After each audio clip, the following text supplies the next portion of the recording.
Assalamualaikum warahmatullahi wabarakatuh. Di sini kami akan menyampaikan hasil dari diskusi kelompok kami.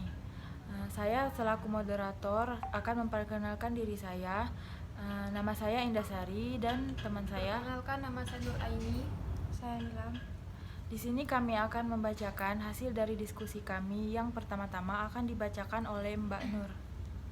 Yang pertama adalah pengertian alat pendidikan.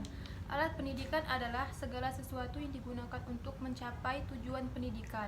Abu Ahmadi dan Nur Uhbiyati membedakan faktor dan alat pendidikan.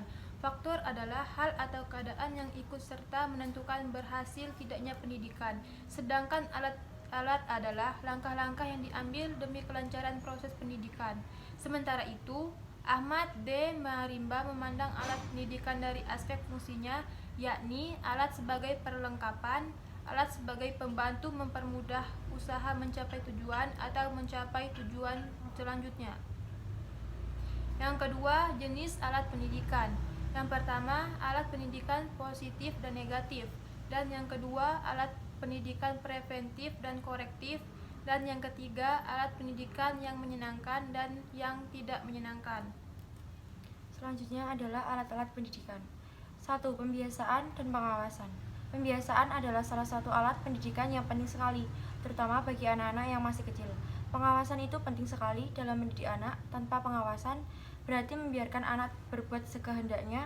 Anak tidak akan dapat membedakan yang baik dan yang buruk, tidak mengetahui mana yang seharusnya dihindari atau tidak senonoh, dan mana yang boleh dan tidak dilaksanakan, mana yang membahayakan dan mana yang tidak. 2. Perintah dan larangan.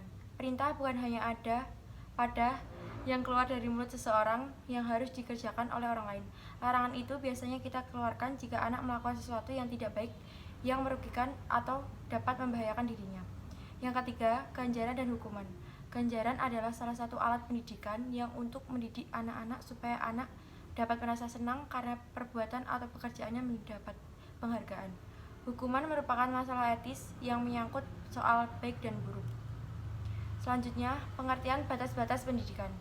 Pendidikan tidak dapat dipisahkan dari manusia. Pendidikan sebagai sebuah kegiatan, proses, hasil, dan ilmu pada dasarnya adalah usaha sadar yang dilakukan manusia seumur hidup guna memenuhi kebutuhan hidup.